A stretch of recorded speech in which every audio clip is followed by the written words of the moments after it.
Это не я. Сижу на балконе в осенний зной.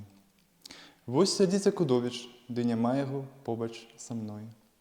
У шэрай світцы Драздовіч з падзорнай трубой, Караткевіч з брылём і Гілевіч. Мы кульнулі яшчэ па адной, так паснулі, і плыве карабель над Двиной. Это не я сижу на балконе в осенний зной. А хто ж гэта сядзіць? Побач кат і ахвяра і следчы. А хто ж гэта ляціць, перагнуўшыся цераз парэнчы? А хто ж гэта ад болю ў грудзях сярод спёкі канае і енчыць? Это не я сижу на балконе в осенний зной. Я стою на перроне, а в апошнім вагоне, а ў таварным вагоне мне Мікуліч махае рукой. Стой, стой, стой, так крычу я яму наўздагон. І знікае таварны вагон. Гэта сон, што з люляны быў морам. Ён напісаны Томасам Морам. Гэты востраў, ахутаны горам, як таежны барак беламорам.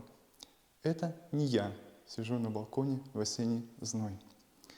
Тут сядзелі Гершон і Нехама, сустракалі сукот у будане. Замест штэтла глыбокая яма. А ці хопіць нам месца на дне?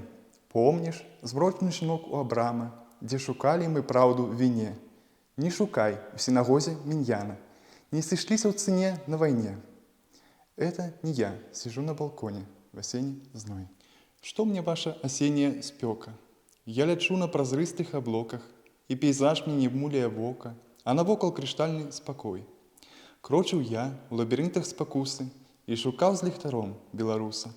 Але ўраз гэты шлях апынуўся мураўёўскай на шыі пятлёй. Што мне ваша осенняя спёка? Томас Мор і апошні вагон. Я лечу на празрыстых аблоках, ты выходзіш паліць на балкон.